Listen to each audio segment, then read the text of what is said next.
Who could be ringing the church bell at this time? Maybe it ain't an ooh, Father. Maybe it's an it. And maybe it's tolling the bell. Oh, there's no such things as ghosts and monsters. Haven't I made that clear to you?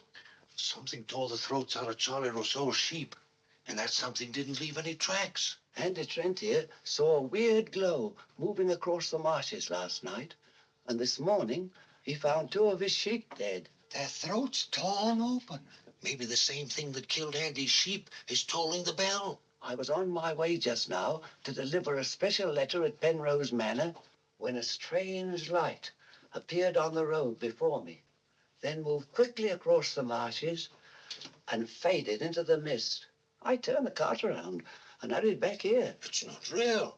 First the light, and now the bell. There's a very sound and logical reason for the bell tolling at this time, and I'm going to find out what it is. You can drive me to the church pots. The letter can wait. No hurry. Nothing will harm you if you're with a priest.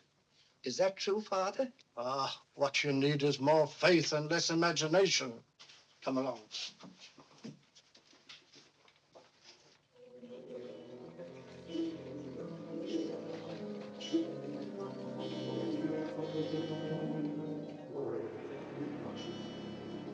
I'd better deliver that letter to the manor. I'm sure it's important.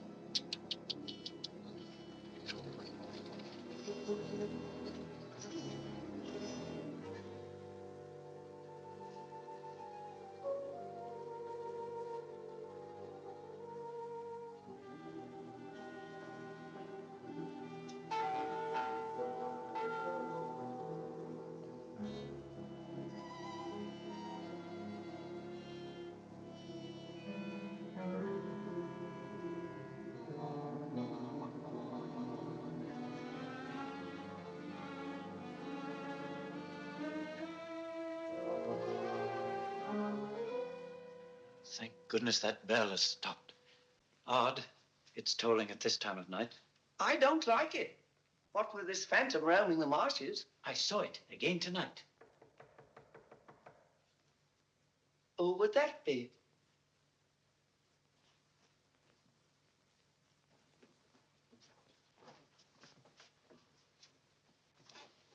Where's Lord Penrose? He's gone to Quebec. Get him on the phone immediately. What's happened, Father? Lady Penrose, dead, clutching the bell rope, calling for help. It was dreadful. Her ladyship. Call Sergeant Thompson at the police station. Ask him to come to the church immediately. Come with me, Potts. I'll need you. Yes, Father.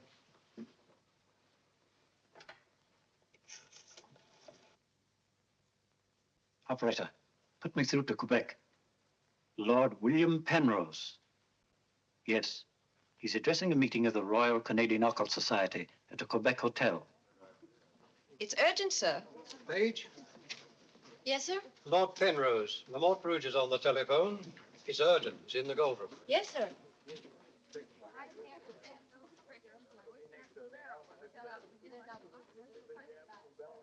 Gentlemen, as you know, the greatest obstacle in proving the authenticity of the occult lies in finding facts. However, if the facts are there, even the most hardened skeptic, provided he has an open mind, must finally acknowledge the actual existence of the supernatural. Do you admit that, Mr. Holmes? Facts are always convincing, Lord Penrose. It's the conclusions drawn from facts that are frequently in error. Yes, in the case of the Hound of the Baskervilles, as well as in the adventure of the Sussex Vampire, we found Watson, please. Oh, sorry. Well, gentlemen, this time I have facts. Cold facts. Many years ago, 100 to be exact, an apparition appeared at night in the village now called La Mort Rouge. The following morning, 3 people were found dead, their throats torn out, hence the town's rather grim name. Interesting, yes. But facts, no. I hardly think the tales of superstitious peasants can be considered... I haven't finished, Mr. Holmes. La Mort Rouge has again been the scene of these strange and unexplainable occurrences. Unexplainable, that is, from your point of view. Several of our most responsible citizens have actually seen the strange apparition on the marshes at night. And next morning, sheep were discovered... with their throats torn out and no traces of the killer anywhere to be found. Oh, you read about it in the papers. No, as a matter of fact, I haven't. It was merely a deduction. A rather obvious one, I'm afraid. Deductions are a weakness of mine, as Dr. Watson can tell you. Would you believe it? Holmes can... Well, those are facts, Mr. Holmes. Ignore them if you can. But it's very urgent, sir. Okay, well, go ahead. Thank you. I never ignore facts, Lord Penrose. And I have no doubt that the incident of the sheep with their throats torn out is unquestionably a fact. However, the interpretation of this fact as being final proof of the existence of the supernatural is merely supposition. Therefore cannot be accepted without further data. Your opinions, Mr. Holmes, are undoubtedly the result of your inability to cope with something beyond the realm of your comprehension. So, man, I'm sorry, John, but this ridiculous skepticism... Yes, what is it, my boy? La Rouge on the telephone, sir. Very urgent, my lord. Excuse me, gentlemen. I'm afraid, Lord Almost quite understandable, Sir John.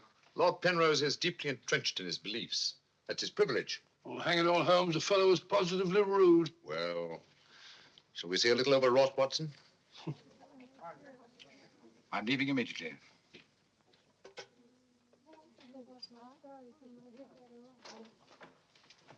Order my card, Watson. Hurry. Yes, sir?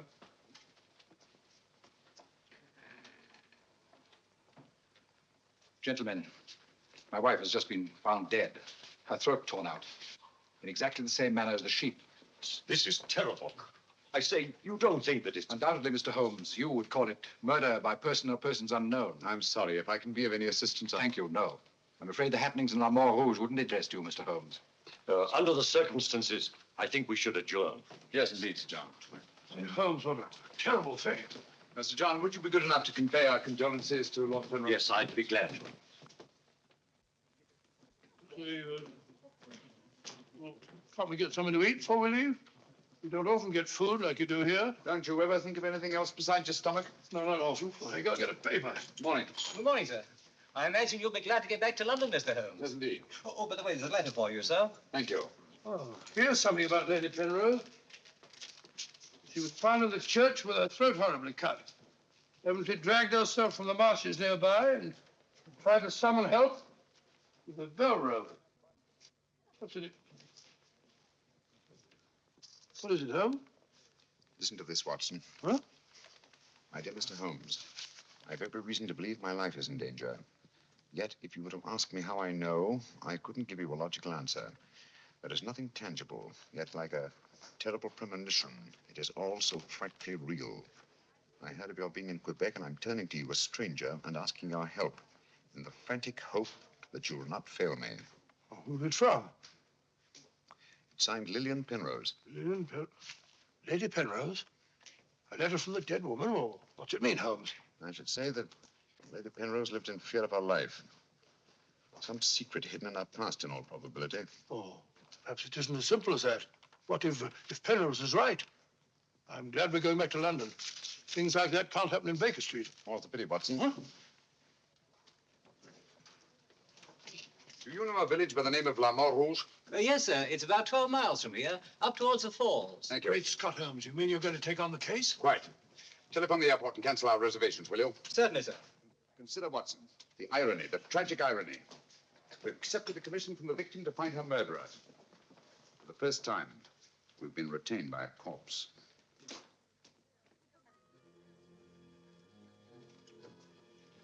Doesn't seem to be a bell. Never mind, come along. Do you think we should?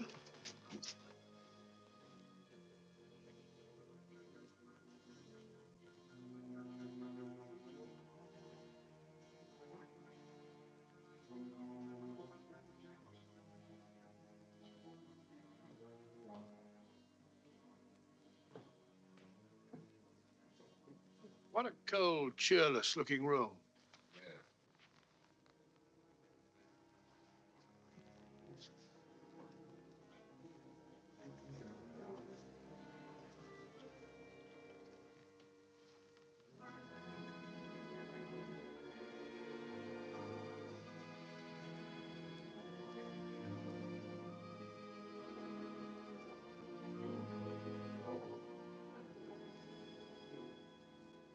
What do you want? Who are you? Mr. Sherlock Holmes, I apologize for this intrusion. Would you mind, gentlemen?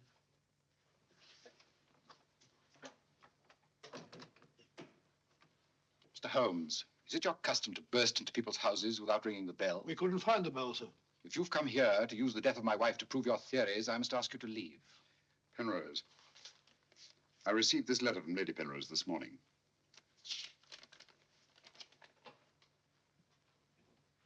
That was devilish awkward.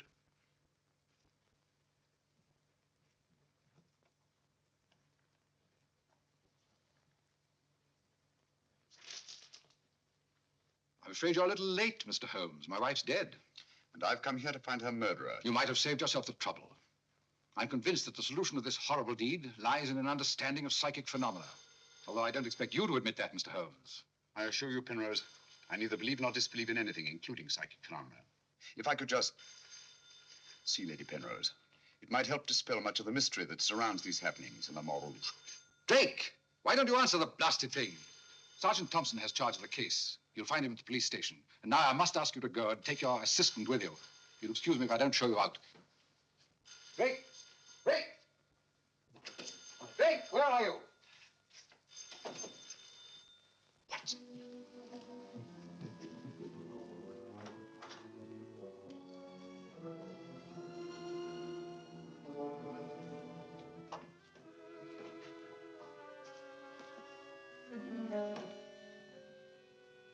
Holmes, I've seen her before. Right, Watson, you have. Yes, but where? Never mind that now. We must examine the wound before Penrose returns and has us thrown out of the house. Clumsy job. Just missed the jugular vein. It must have bled to death. And it bled for several hours, eh? Possibly more. Long enough for Penrose to leave Le Rouge and reach Quebec in time for the meeting? Holmes, you don't suspect I Penrose? suspect nobody, Watson. I was just asking a question. I beg your pardon, gentlemen. There is another who desired the death of her ladyship. I saw it last night in the fields, moving in and out of the shadows. You're the butler, aren't you? I was the butler. I've given notice.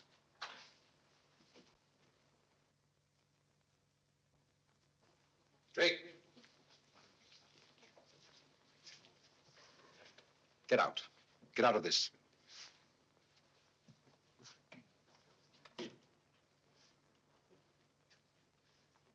I trust you found what you were looking for. Two things have been made clear to me, Penrose.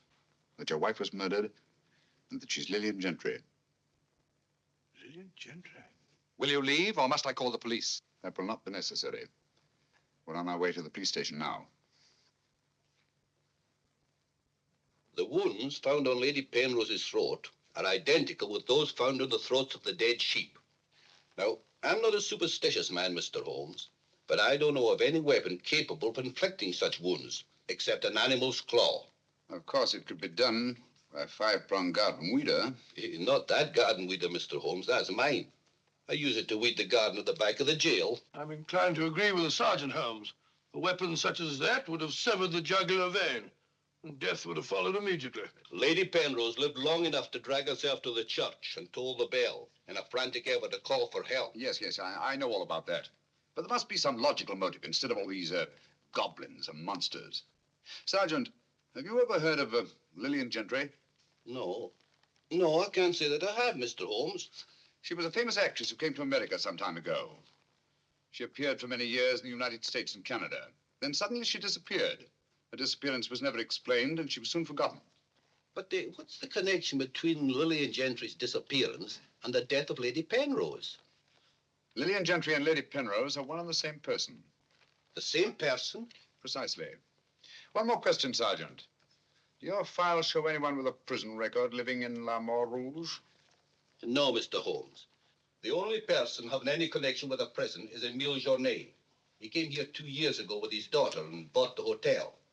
He was a guard at Talon Prison. Thank you, Sergeant. I hear there are a lot of prairie chicken in these parts. I'd like to have a bag of them someday. I think that can be arranged, though. Yes, we can stop over to farmyard and you can shoot all the chickens you want. That's all very funny, Holmes. Here you are, old fellow. We're going to engage rooms at Monsieur Journet's hotel. Landlord! I say landlord! Place seems deserted. Won't be for long if you bellow like that. Landlord! Oh, sorry, Holmes. Got to try and make someone. Yes, monsieur. My dear, have you got a room for us? Yes, monsieur. Good. Sign here, please. I'll sign for us both. Well, thank you. You seem very young to be in charge here. Yes, monsieur. You are Mademoiselle Journay? Marie's your name, monsieur. My dear, you've been crying. Why? Papa's going away. Oh, come now, is that such a tragedy? Did you cry if your papa were going away, Watson? I don't believe so. This way, monsieur. Bring your bags, please. Yes, of course. Wouldn't I be unhappy if my father seen my father for years? Father died about 20 years ago in Cheltenham.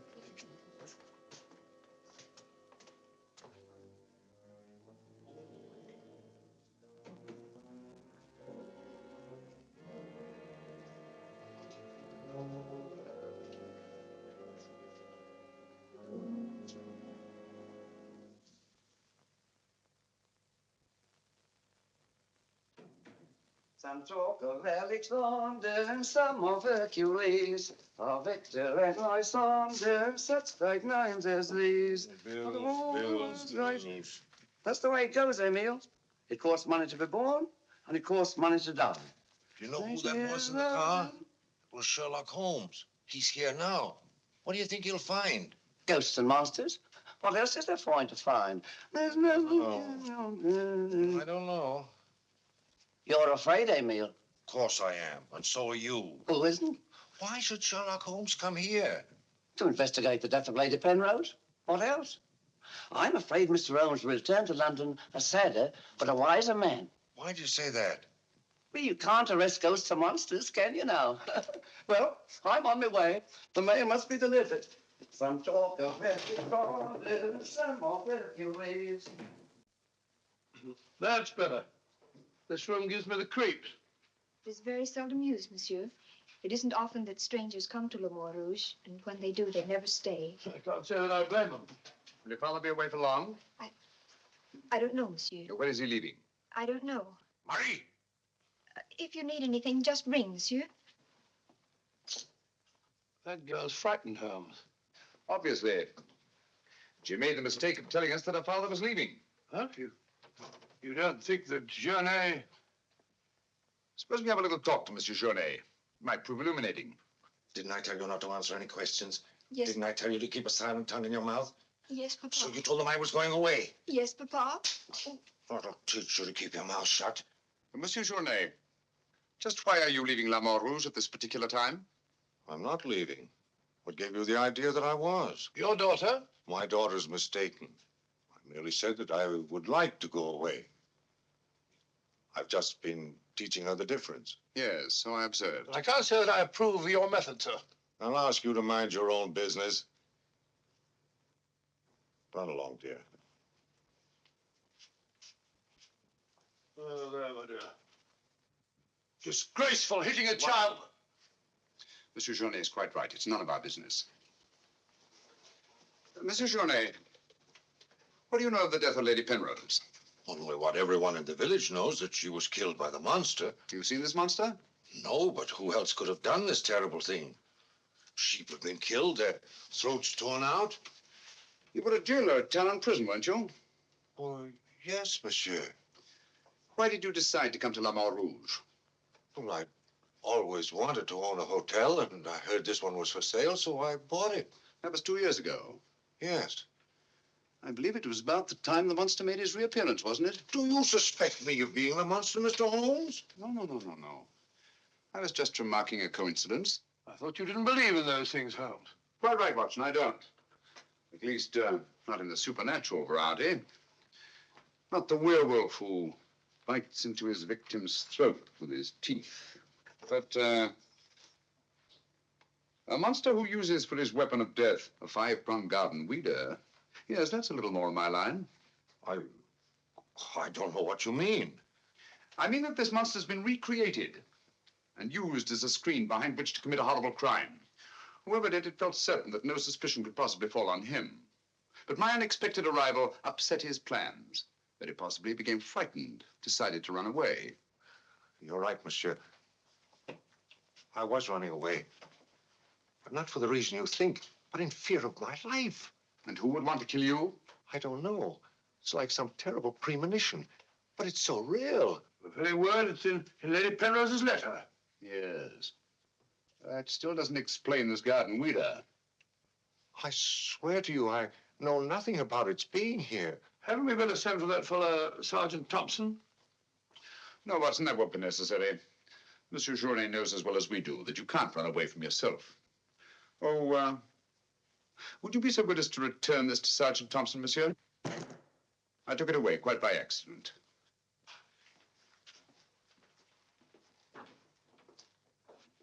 Monsieur Journet knows as well as we do. You can't run away from yourself. This fellow Journet seems a very frightened chap. Do you think you have any connection with Lady Penrose's murder? Time will tell us many things, Watson. And now, my dear fellow, there's something you can do for me, if you will. Anything, Holmes? I knew I could rely on you. I want you to mingle with the people in the cafe tonight. Find out all you can and keep a particularly sharp eye on Journet. Does he sort of take over the case? That's right, old boy. I want to get a good night's rest before starting out again in the morning. Oh, and incidentally, make yourself as inconspicuous as possible, will you? Inconspicuous? You can depend on me.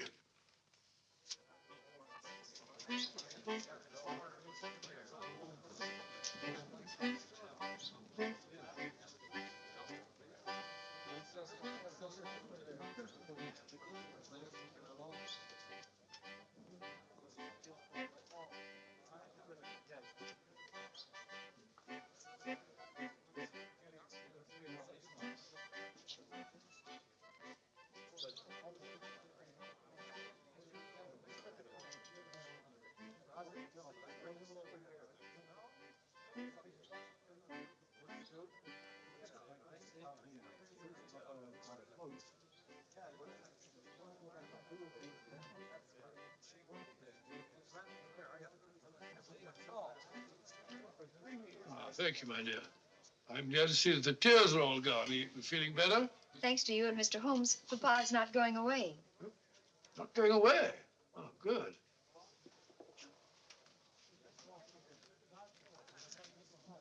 Journey not going away. There are many phases of the supernatural, Mr. Drake. Witchcraft, vampires, werewolves, ghosts, monsters. You'll find them all in the history of crime. So I say to myself, Potts, this is the handiwork of the supernatural. I gather that your name is Potts, that you're interested in the detection of crime. Allow me to introduce myself. My name's Watson, Dr. Watson of 221B Baker Street, London, England. How'd you do, sir? Here's to crime. Bigger and better crime.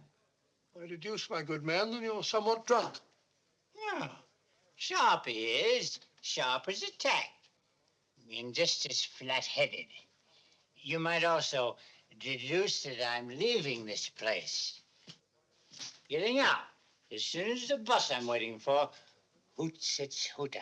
I believe they say honks its hooter in these parts. Hoots to me, honk to you.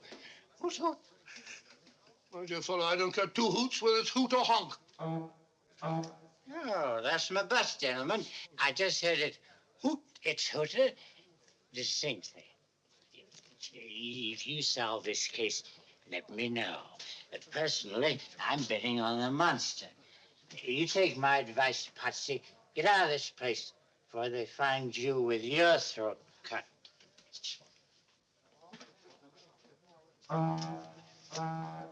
Hoots its hooter.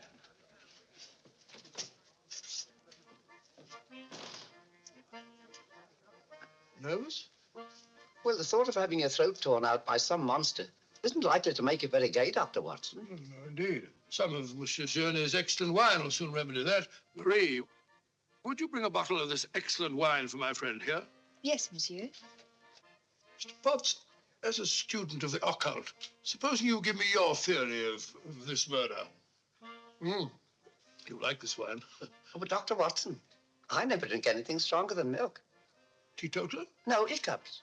Every time I drink alcohol, I have hiccups. Sorry.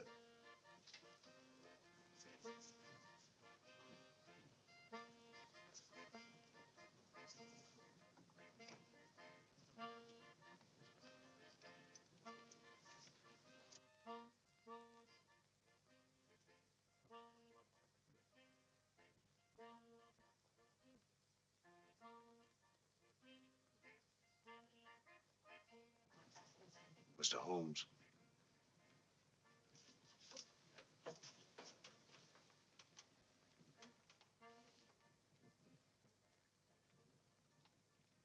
Mr. Holmes.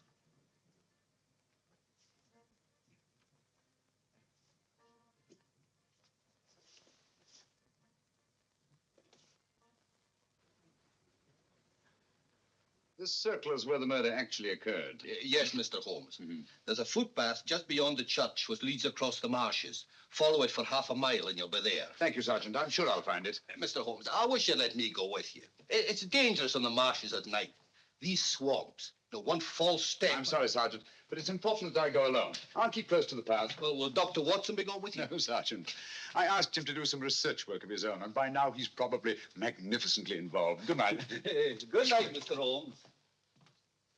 But according to your theory, Dr. Watson, everyone in the village is under suspicion.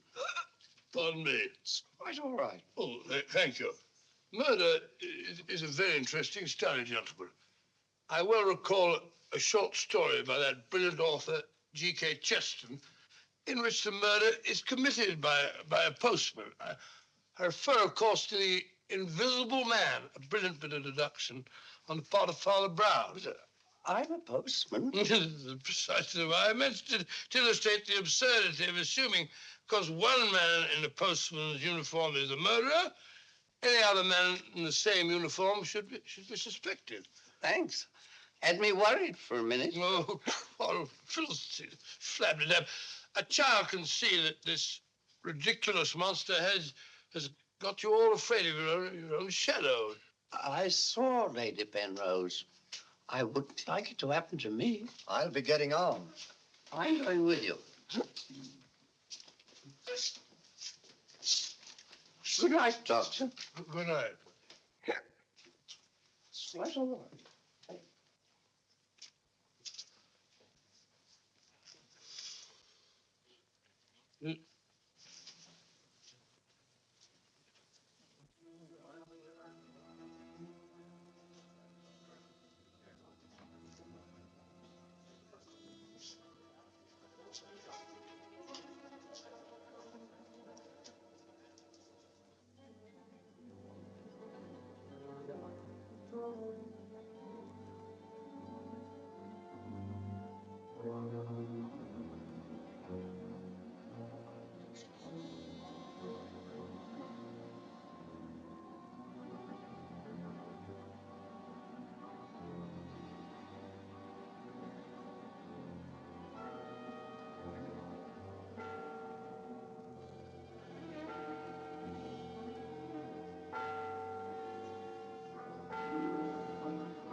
Well, it's so strange about a church bell ringing. It rang the same time last night.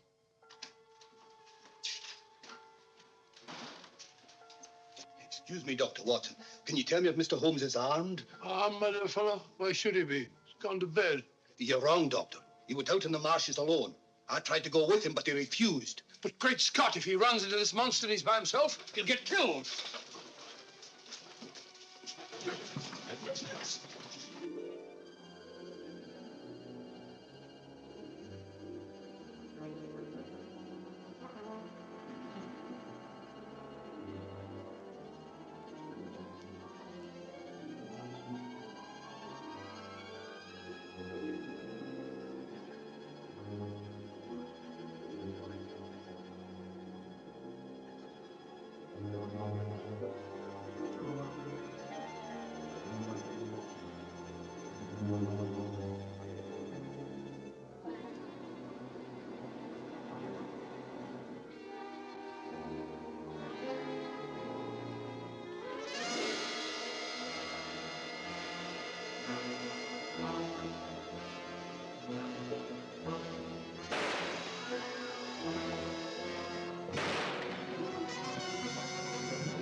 Holmes! Holmes! Are you all right? Where are you, Watson? Here I am. Over here, Holmes. Watson, where are you? I'm in the bog. Oh, good gracious. Come here. Your instructions were to mingle with the people and stay in the cafe. Sergeant Thompson said you were out here alone, so I thought you might need help. Yes, so you proceeded to fall in the bog, eh? Fall? I was pushed into the blasted thing. Pushed by the most ghastly apparition. Came at me like a roaring furnace, with spitting fire in all directions. Before I could get my revolver, the thing was upon me. The next thing I knew, I was in the bog. Are you all right, Mr. Holmes? I heard shots. Yes, I'm all right, but Dr. Watson here seems to have encountered the monster. He has? Come on, old fella. We'd better get you out of these wet clothes and into a hot tub before you catch a death of cold.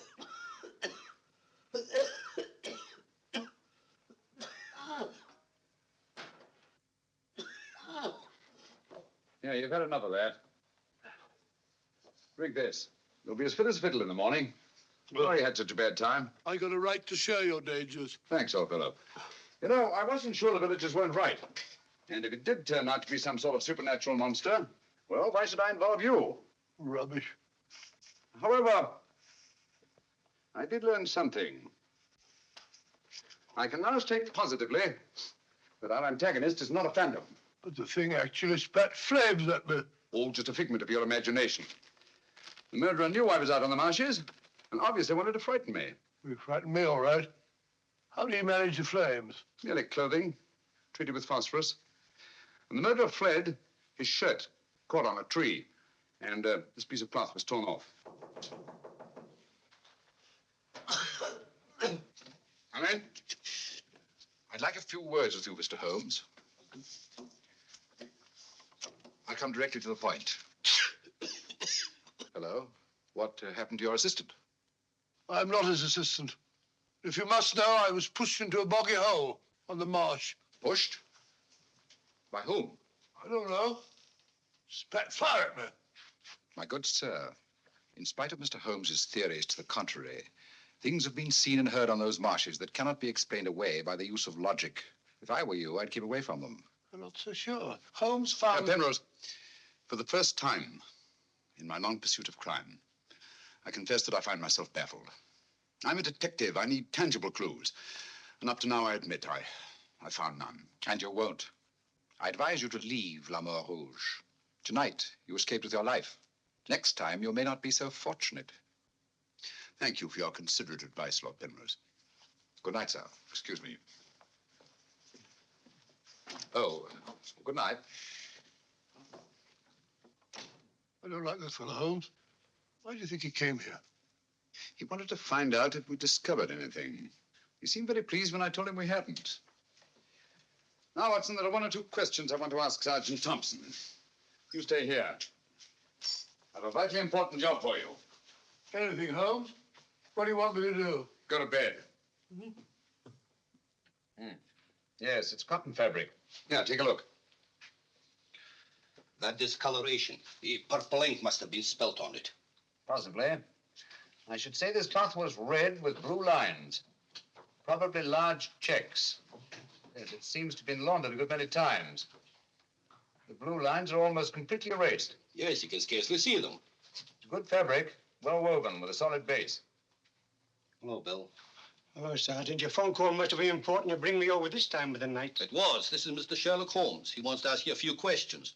This is Mr. Taylor, the storekeeper, Mr. Holmes. Oh, good evening, Mr. Taylor. Good evening, sir. Have you any shirts of this design? Squares are red and the lines blue.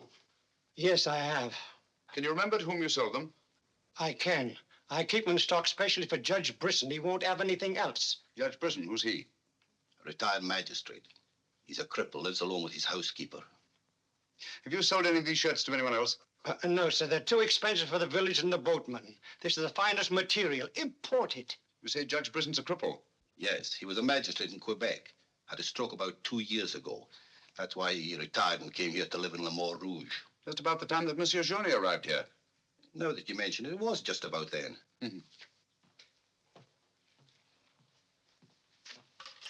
Hello, operator? Give me Judge Brisson's home, will you? Thank you.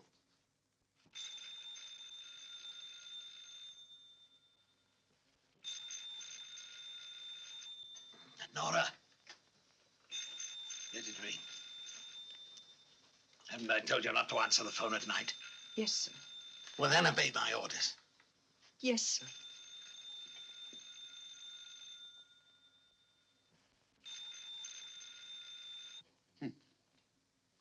No answer. Where'd you live? On the Marsh Road. But I don't advise you to go there after dark, Mr. Holmes. The place is a fortress and guarded by a savage dog. I think Dr. Watson and I will have to pay Judge Brisson a visit in the morning. Good night, gentlemen. Good night, Mr. Holmes.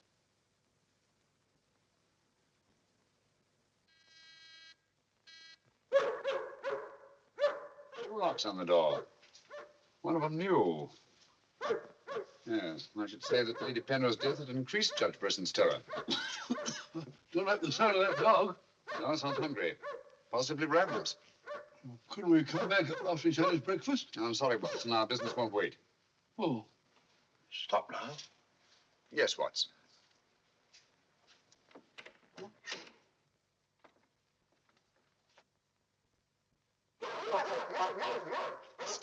Good Fido. Good Fido. Good Monty. Good Winnie. Who is it? Sherlock Holmes and Dr. Watson. I telephoned Judge Brisson we were coming. You can't come in. He's given orders no one is to be admitted. You wouldn't want Judge Brisson's death on your hands, would you? No, sir. Then you'd better let us in. I'll probably lose my job for this. Not after we've talked to Judge Brisson. My good woman, you keep an eye on that dog. Oh, don't worry, Watson. You know as well as I do. The dog won't touch you if you're with its master or mistress. Well, you know it and I know it. You're quite sure the dog knows it. Good dog. Happy dog. Nice, Winnie. Good, good. Good, Winnie.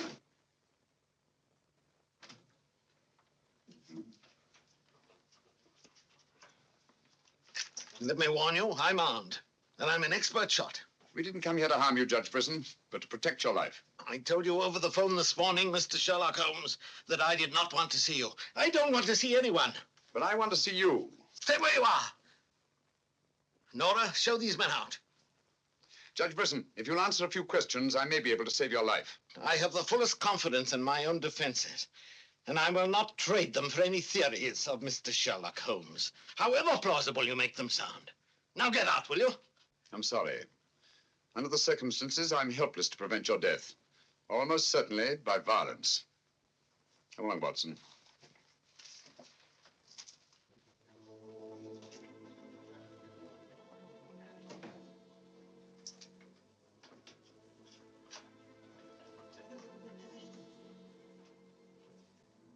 Oh,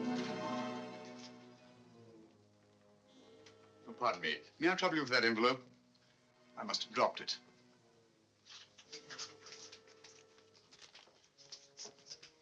Thank you. You're a very clever man, Mr. Holmes. A crude device, Judge Brisson, but it's confirmed my suspicions that you're not the cripple you pretend to be. I'm sorry. But I'm frightened of everything and everybody. Why'd you sit down? You want to get shot, Holmes? Come in, Watson, and close the door. Sit down, old fellow. Judge Brisson has decided not to shoot us. Oh, very kind of him. Gentlemen, this fear's driving me mad. It's quite understandable. The whole village seems to be consumed with fear. But in your case, judging from your vicious dog, those barred windows, and that hunting rifle, it's not fear of the supernatural. Just what are you afraid of? Well, truthfully, Mr. Holmes, I don't know. And yet I feel its very presence. At times, I feel I can almost reach out and touch it. When I first came to La Rouge, I had a slight attack. It affected my legs, but, well, I've recovered. And you've continued the deception, using the wheelchair as an excuse for not going about the village. Well, you see, people would be more inclined to accept my hermit-like existence. Yes, naturally. Tell me, Judge Brisson, had you ever heard of Monsieur Journet before you arrived at La Rouge? No, I hadn't. How many of these shirts has your housekeeper purchased for you? Oh, 4 or 5. I'm not positive. You still have them? Well, 1 or 2 became badly worn, and I told my housekeeper my housekeeper to give them to a man who was doing some work for me at that time. Can you describe him? No, I'm afraid I can't. That was about a year ago, you see, and, well, I didn't pay much attention to him. He worked in the garden. Could your housekeeper remember him? No, that was a different housekeeper then. She went to the United States. Try to remember, Judge Brisson. Your life may depend on it. I do remember one thing. He had a very slight limp. I used to watch him from that window as he walked across the lawn. Splendid.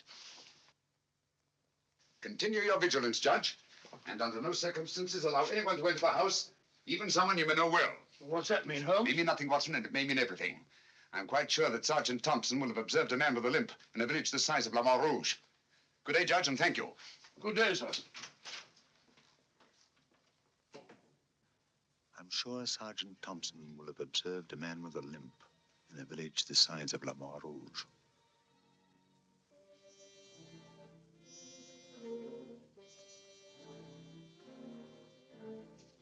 This is what's left of the Delaport Hotel, Mr. Holmes. Dana sleeps here when he's in La Rouge. Spooky old place. The villagers call it the ghost house. It's been deserted for years.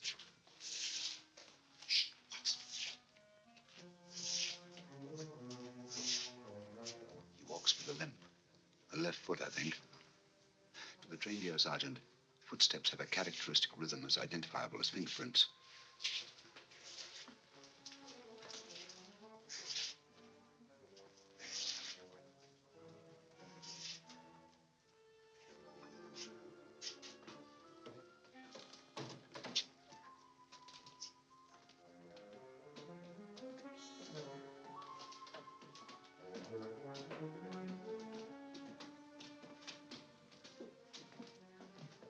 What do you want? Come to have a talk with you, Tanner. I've done nothing. Then you won't mind answering a few questions. What do you want to know? Tell me, Tanner, where were you 2 nights ago? Down the river. Last night? I just got back tonight. You're lying. You can't frighten me. But now I got a job to do. Quite evident that you haven't been on the river within the last 48 hours. Are you trying to make me out the murderer of Lady Penrose? How do you know she was murdered? I'll tell you how you know she was murdered. Because you murdered her. Holmes, look! In there! The monster! That's right, Watson. One of Brisson's shirts, which Tanner here treated with phosphorus. Take him, Sergeant. I'll give you all the evidence later. Look out!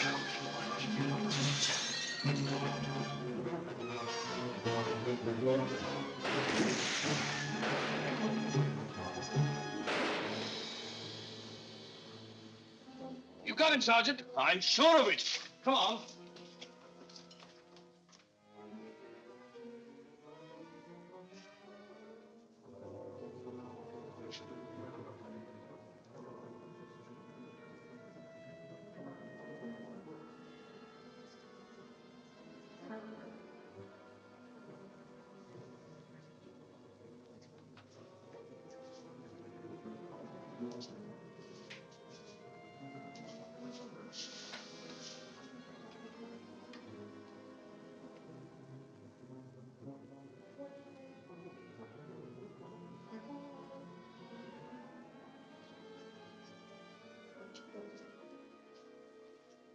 I see no reason why we shouldn't leave for home tomorrow. So much for tomorrow. But for tonight, what do you make of this, Watson? I found it in Tanner's room. Just a photograph? That's right, old boy, just a photograph. You notice anything else about it? Part of it's missing. Bravo, Watson. Now, if we can find the missing half, notice the discoloration of the torn edge, faded signature. The upper half was torn off sometime within the last year, I should say. Well, why all this fuss about an old photograph? Watson, have you ever stopped to think that the science of detection is very much like stringing a handful of beads? I can't say I have. Well, it is. And in this particular case, you might say that I have 5 beads. Journée, Brisson, Tanner, Lord and Lady Penrose. So far, I haven't had any thread to string them together. This, gentlemen, is our thread. And I think I shall start with Lady Penrose. But Lady Penrose is dead. The dead can tell us many things, Sergeant. You and Dr. Watson remain here at the hotel. I'll meet you later. I'm sure you got Tanner, Sergeant. But Mr. Holmes is never satisfied with a dead criminal. He has to sit in on the post-mortem. Come along. Let's go downstairs and celebrate the death of the monster. That's a good idea, Doctor.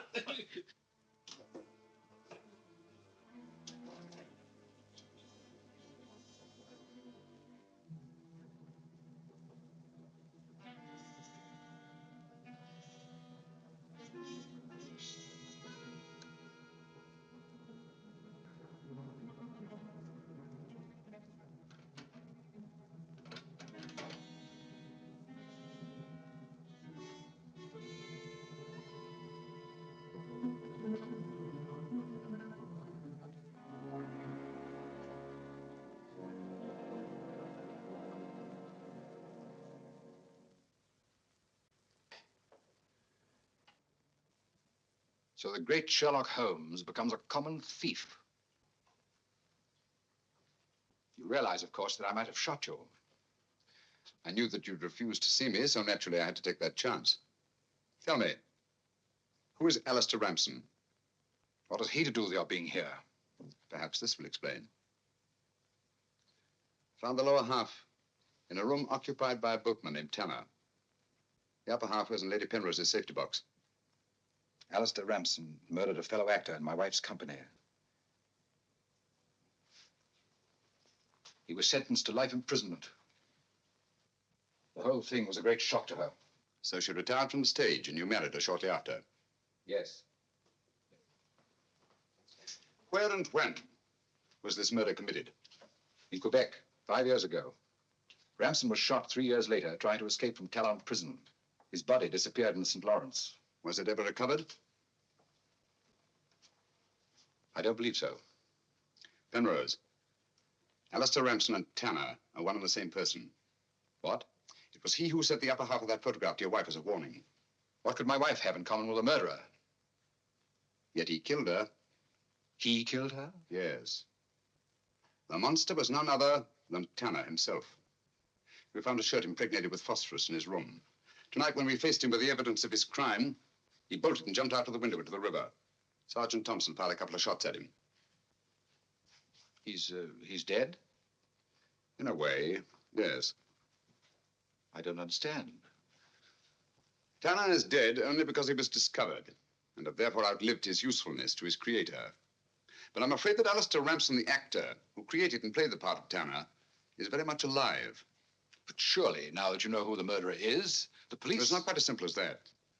During the time he's lived here, Ramsden has undoubtedly established another character for himself, perhaps several others, who are by now familiar to the people of the town of Le Mans Rouge and quite above suspicion.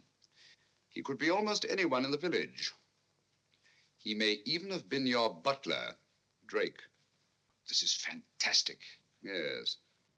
Yet Lady Penrose's death is only the beginning. There's no saying where this madman will strike next. Tell me, is there anyone else in Le Mans Rouge who may have been connected in any way with the case of Alistair Ramsden? Judge Brisson was the magistrate who tried and sentenced him.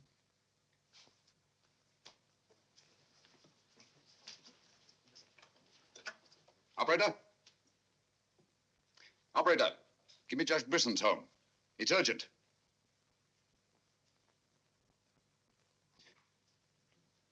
Judge Brisson, this is Sherlock Holmes. Oh, yes, Mr. Holmes. Oh, I'm quite all right, thank you. I've chained up the dog, as you asked. As I asked? I haven't telephoned you before. Somebody's obviously imitated my voice in order to gain access to the house. Oh, certainly, Mr. Holmes. I'll lock all the doors and await your arrival. Yes.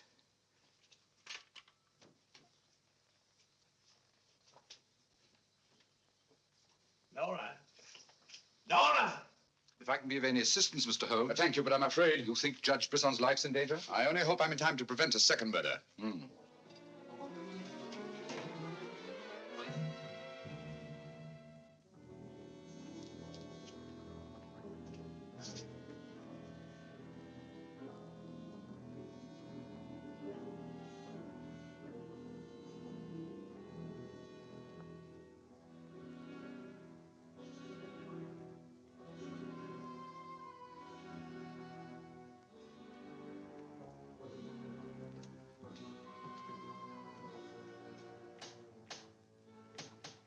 That's Mr. Holmes. Show him in.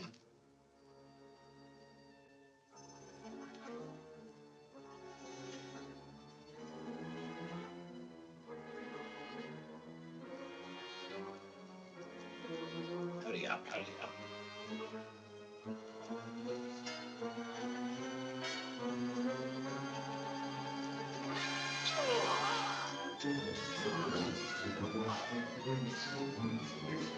Brisson! Judge Brisson!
You know who it was?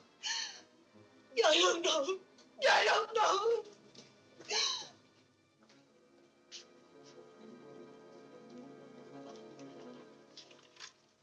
Hello? Operator, Monsieur Journet's cafe. I want to speak to Sergeant Thompson. It's urgent.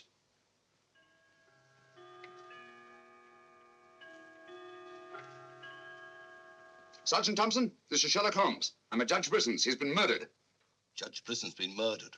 Judge Brisson? The murderer gained access to the house, gagged and bound the housekeeper, then disguised as Nora, murdered Judge Brisson. I'm returning to the old Delaporte Hotel on the chance that he'll go there to change his clothes and assume another disguise. Ask Dr. Watson to meet me there as quickly as he can, will you? You'd better come here at once and take charge. Right.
Throw your revolver on the floor in front of you and raise your hand, Sherlock Holmes.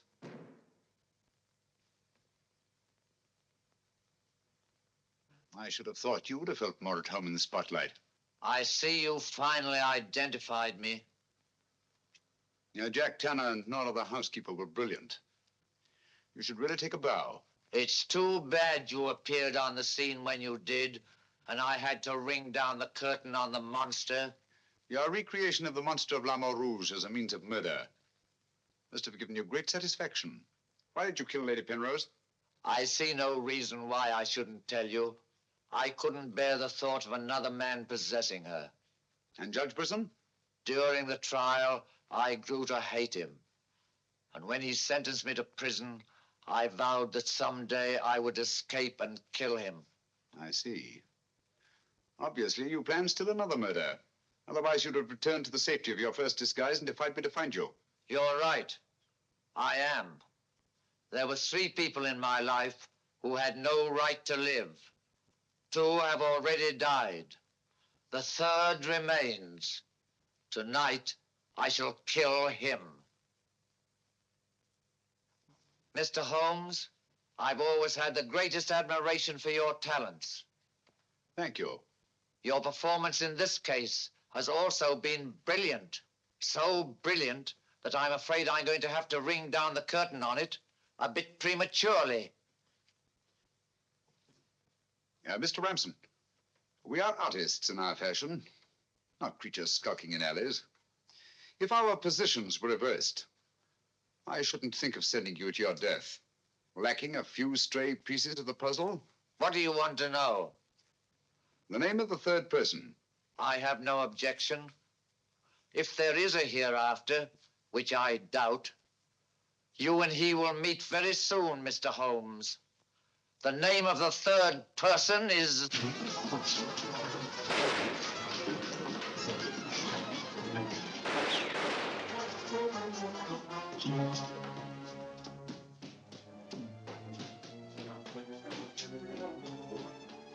coming, Holmes. Look out, Watson.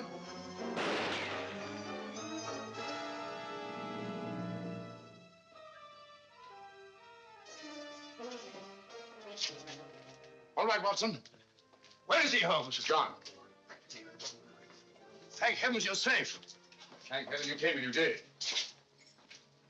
There it is, Watson. Look out.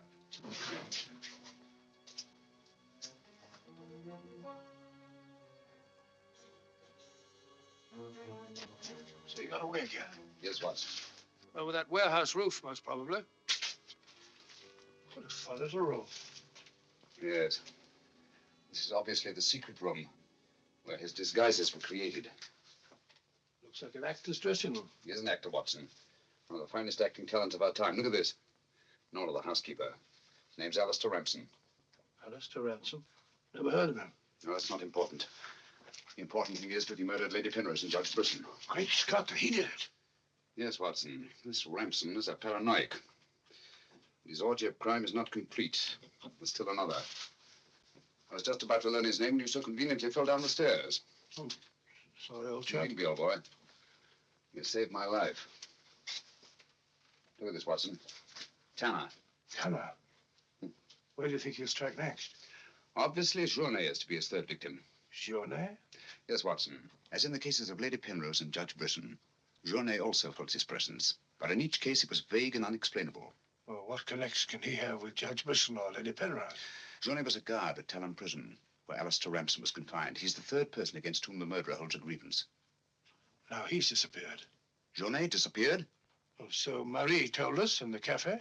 Watson, Journet's disappearance can mean only one thing. He's in hiding. Our job is to find him before Ransom does.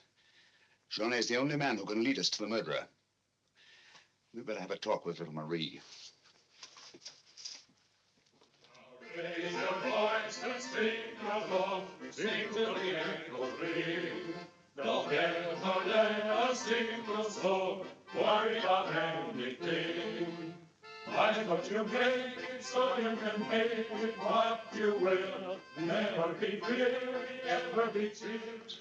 Hello, Potts. Have you seen Marie? No. Have you seen her? Can't say I have.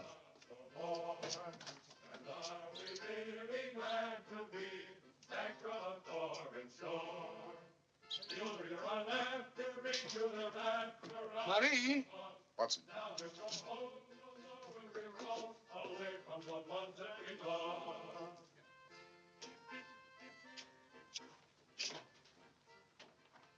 What is it, Holmes? I'm afraid we're too late. Marie?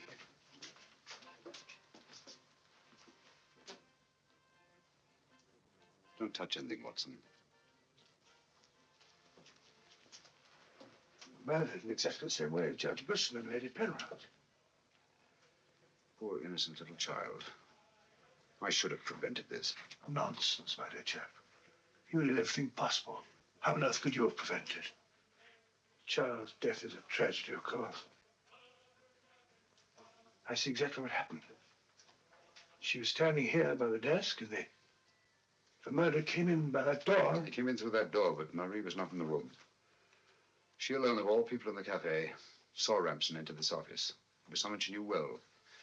Someone who might have a message from her father. So she followed him here. And when she refused to tell him where her father had gone, he killed her. Ramsden already knew that Journey had disappeared, but he didn't know where. When he questioned her, she became suspicious, and it was then that he killed her. Telephone Sergeant Thompson, will you? And here's at Judge Brisson's. Ask him to come here at once. And see that no one leaves the cafe until he gets here. The murderer may be among them.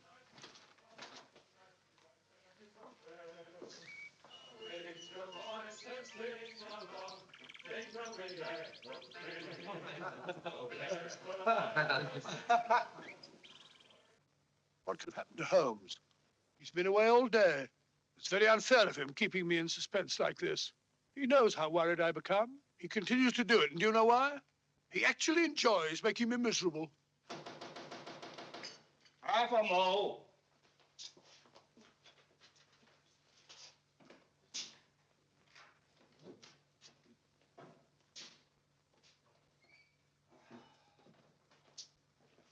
No good, Watson. It won't work. What won't work? I've been to every place where Journet could possibly be in hiding. Well, that's where you've been all day. Yes, Watson, and I must admit that I'm completely baffled. We've got to find Journey before it's too late. But how? I've been everywhere within a radius of 5 miles of this village. I've even been to the church in the hope that he'd disguise himself and attend mass. He may have gone to Quebec. Every road's covered. He hasn't left this vicinity, of that I'm certain. All right, I'll answer it. Hello? Hello?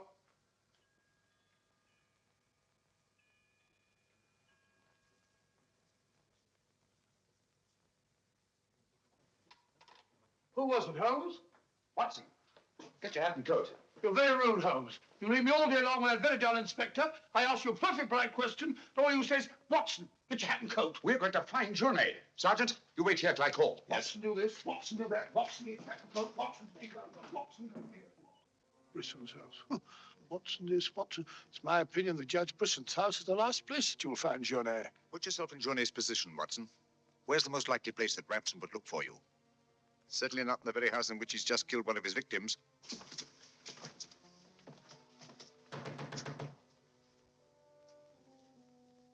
Journet! Journet! It's Sherlock Holmes and Dr. Watson. We're here to help you. I like the look of it, Holmes.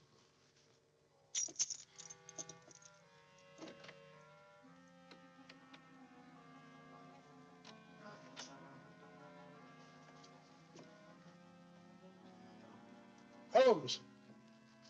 Holmes! Where are you? Here I am, Watson.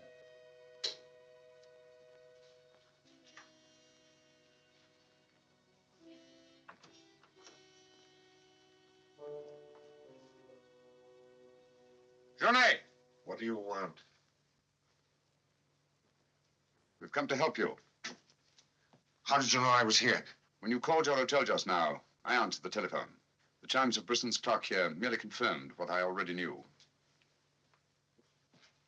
must return with me to the cafe at once. I'm not leaving this house. The murderer's waiting out there in the marshes to kill me the moment I leave here. Naturally, but first he must have the opportunity. If you return to the cafe, he'll have that opportunity. It's the only way we have to apprehend the murderer. What if I refuse? Journet, what I have to say to you is not going to be easy. Marie... What? Murdered. Now you know why you must return. This fiend must be brought to justice. Justice? This monster kills my poor innocent child, and you talk of bringing him to justice. Will that compensate me for the death of Marie? If it's the last thing I do, I'll kill him with my own hands. You can't take the law into your own hands. Once you've returned to the hotel, he'll make an attempt on your life. Then we'll get him. How will we know who he is? You already know. It's his disguise that we haven't penetrated. Who is he? Alistair Ramson. Recognize the name? He attempted to escape from Talon prison when I was a guard there. Journet, if you don't want to remain in hiding for the rest of your life, you must return to the hotel and help me to put an end to this monster for all time. Come, let's go. Good. Put an end to him. How are you going to do that, Holmes? I'll tell you both about it on the way to the hotel. So you're really leaving, Doctor? Yes, Sergeant. Gentlemen, Mr. Sherlock Holmes and I are leaving immediately for London. It's extremely regrettable that the murderer has escaped us, but all our cases cannot be crowned with success. I'm extremely sorry, gentlemen. Have you no idea where this fiend has gone? Mr. Holmes is of the opinion that he's escaped across the border to the United States. It may be years before we can trace him, if ever. Oh, Jenny, just a minute. Our bill, please. Bill? Yes, Mr. Sherlock Holmes and I are leaving immediately. Oh, I'm sorry, Dr. Watson. I'm just on my way to the church to offer a prayer for Marie. I'll forward your bill to you. Yes, of course, my dear fellow. I understand. We'll leave our address at the desk. Goodbye, Mr. Potts. It's been a great pleasure knowing a man of your intelligence. Thank you, Dr. Watson. It has been most stimulating talking to one of your vast experience. Oh, thank you. Let's hope that we shall meet again someday and continue our little chats on crime. It would be most exciting. Oh, by the way, Mr. Holmes would like to see you for a minute in his room. Yes. I'll show you where it is. It's the second room on the right up there. Thanks. Emile, it's me, Potts. Do you mind if I walk part of the way with you? It's a bit frightening out here. It's these marshes. This is almost the very spot where Lady Penrose was attacked. 3 deaths in 3 days. It's a pity Marie had to be killed. She was such a sweet child. 3 deaths in 3 days, and still one more to be accounted for. You were frightened, Amy.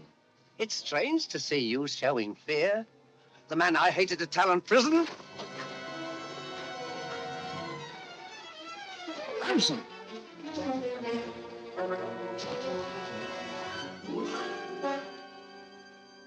Sherlock Holmes. Yes, Mr. Ramson. So you see the final curtain has not fallen after all. I thought you were on your way to London. Naturally, that's what I wanted you to think. That's why Dr. Watson announced our departure in the cafe. Journey's leaving was purely bait to bring you into the open. I merely replaced Journey once he was outside on the street. May I say, Mr. Ramson, that your disguise as a postman was a masterpiece of ingenuity. Your very choice of the role put you above suspicion. It was quite easy. I simply disposed of the real Mr. Potts after he had passed his civil service examination and had been assigned to l'Amour Rouge.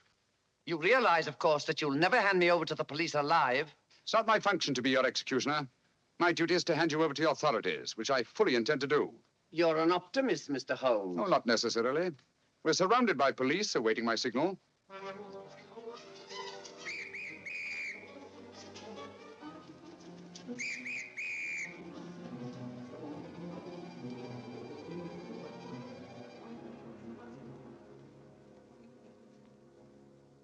I've killed him. With this. Ransom's instrument of death has been his own executioner. Well, gentlemen, our search for the monster has ended where it began, on the marshes. Eh, Watson? Watson, where are you? Why isn't he here? He was with us a minute ago. Watson! Here I am, Holmes. Where are you? I've fallen in another hole.